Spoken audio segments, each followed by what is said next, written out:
In this video, I'm going to be demonstrating the use of the smoke machine that was modified in part 1 to do testing to try to figure out why a persistent idle misfire is occurring in the 5.3 liter engine in my 2009 Chevy Suburban. You will see some interesting and odd effects during the testing process.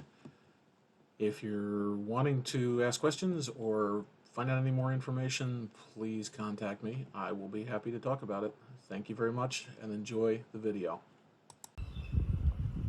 Right, so I'm back on my fun part of the car thing. I am using the smoke machine, the one that I talked about and did some mods on earlier in the videos. And I have a flow meter on it. We'll pull back a little bit so you can see it. But it's rigged up, it goes down through the hose, it comes back through the hose. It is plugged into the intake manifold with this inflatable bladder, and the smoke is flowing through there. To know that the smoke is coming out, I can pop this guy right here, and you'll see smoke coming out of there. I put that in, I blocked it, and what you'll see is if you watch the flow meter, right now it's got a full charge. But as the air pressure builds up in the system, the flow meter is going to drop. And you got to wait and wait and wait till it stabilizes. And it seems to be stabilizing around just over a liter a minute of airflow. A liter of air a minute going out at low pressure equals a vacuum leak somewhere in this bloody system. Well, it's hovering around 1.5 liters. It's coming down a little bit. We got to let it stabilize. Now the problem is, where's that flipping air leak? Okay, so this car has got a lot of age on it in hot conditions because the underhood temperatures in here get really, really high. So far, I've replaced that guy because its failure mode was to sit and read barometric pressure with the engine running.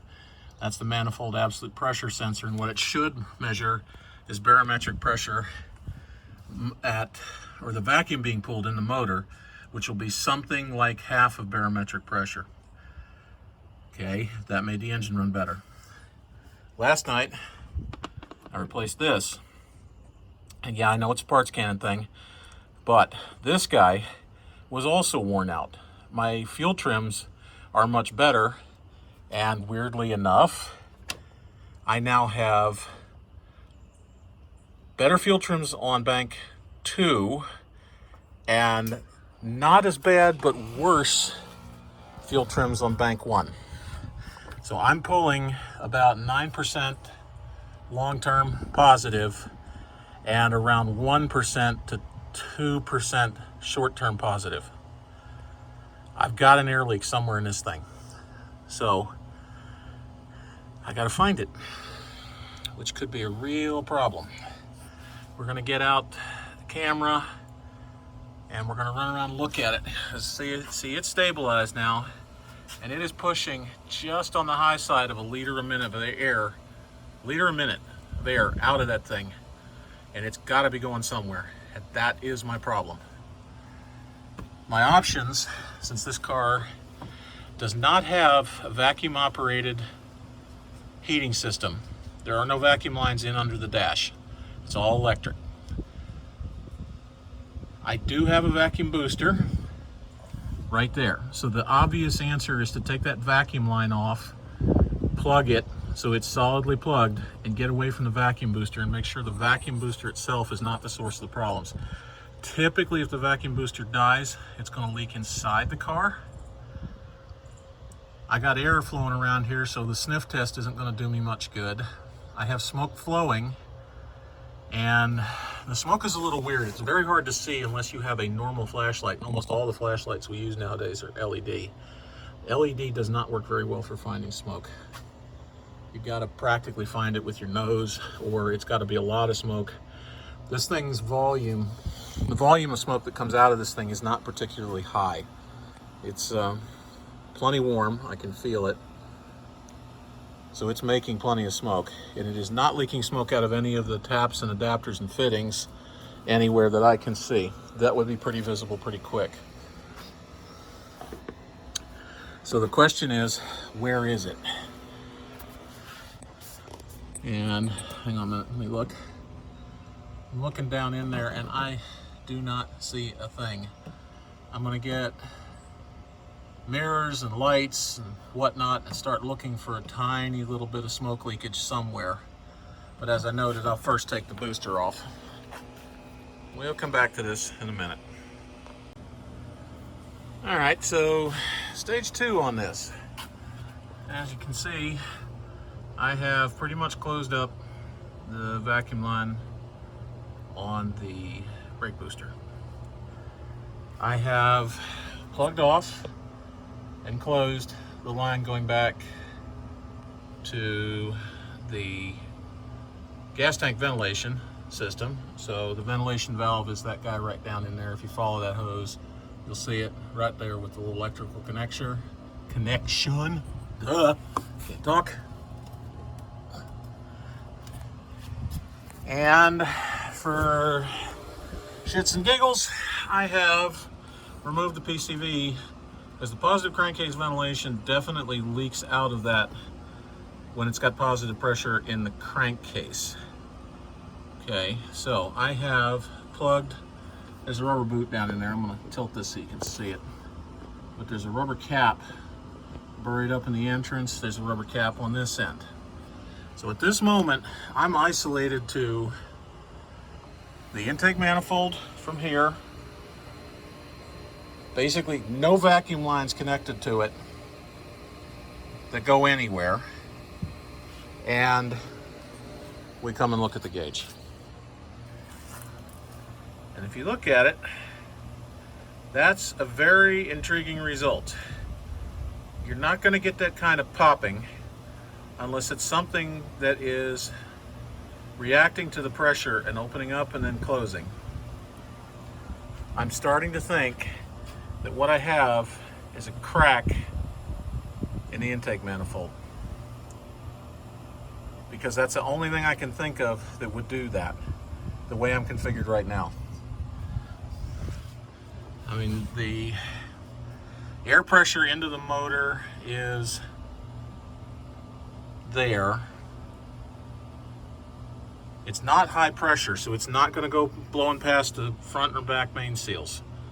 And I've seen no signs of leakage anyway, so they're holding up the way they're supposed to.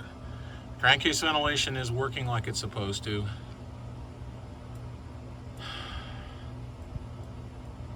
I am, for want of another set of words, running out of ideas here, because I cannot see smoke anywhere on an intake manifold. I'm about ready to soak the entire freaking works down with soap bubble makings, and see if we can find some place on that manifold that's blowing bubbles, because that's not much flow. It's dropping all the way to 0 and then popping as the pressure lets off. So when the other 2 vacuum lines, or 3 vacuum lines, were attached to it, which gives it a little bit of a damping effect, I was getting a flow rate that was right at about 1.5.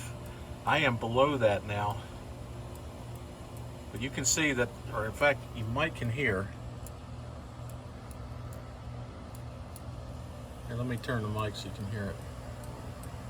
That ball is actually hitting the bottom of the gauge because it's dropping flow all the way to nothing. That is very bizarre. Well, we're going to continue. We're off to soap bubbles. All right, we continue. I got out a couple of pieces. The Maxiscope, because it's the portable scope I've got. I got to get the laptop to use the Pico. I have the Pico 500X or WX, whatever it is. What is this thing? Hello. Yeah, they're standard pressure module with all this little goodies. And I used the tap right there that is for the venting of the fuel tank as a way to pick up pressure. And I could see on the Pico that it was spiking. And I went ahead and got Cody's pressure transducer, which senses changes in pressure more than pressure maintenance, to give me a clue. We are very definitely raising enough pressure and dropping it as something opens up in either the intake manifold here or this damper thingy, whatever you want to call it. So I'm going to split this off, block the back, seal it up, and see if I'm flowing anything out of this guy. And then I'm going to go ahead and do that one. Well, it's harder to block, so I'll probably do this one first because that tests the intake manifold. So we'll take that off and we'll see if we still get that bouncing pop-a-da, pop-a-da, pop-a-da to our leakage with all the ports plugged that we've got plugged. This is turning into a nightmare. Thank you much. Onward. So here's the really fun thing. Since I know for a fact that I can't see the smoke from the smoke machine, I don't really need to make smoke right now. I just need to watch the gauge. And I think we have a candidate. That's not looking good. I am past the intake tubing with the silencer built into it. I am past the throttle body, or the air control valve, whatever the heck that thing is called. My brain doesn't want to work today. I am literally looking at the intake manifold itself. I got everything plugged off, and look at the little bugger dance. There is a crack somewhere in that intake manifold. Gotta be. Either that or we have a bad intake gasket, but I can't find a lick of smoke underneath there. I pulled the camera out because the MaxiSys comes, the 906BT comes with a camera scope that you can look around with, and I put it all underneath there and all along the edges looking for leakage, and I can't find it. I do believe at this point I'm gonna go ahead, possibly pull the trigger and go ahead and buy the intake manifold. I hate to do parts cannon, but at this particular instance, I've been through every square inch of that thing. I'm not blowing soap bubbles either. I put the bubble fluid, you can still see remnants of it if you look right down in there, the wet stuff. That's from putting bubble juice all over the place, trying to see if I was blowing bubbles. And I don't appear to be blowing bubbles anywhere on the intake gaskets, anywhere on any of the injectors. All that stuff was new when I redid the motor. So my last little bit of problems with fuel trims and the very minor misses I've got left, I do believe belong right squarely there. I do think we have ourselves a cracked manifold. Isn't that just lovely? Well, they're not horrifically priced if you buy a new one that has everything, needs to be put back on it. And I have a full set of O-rings for the injectors in my spare parts. So this shouldn't be impossible.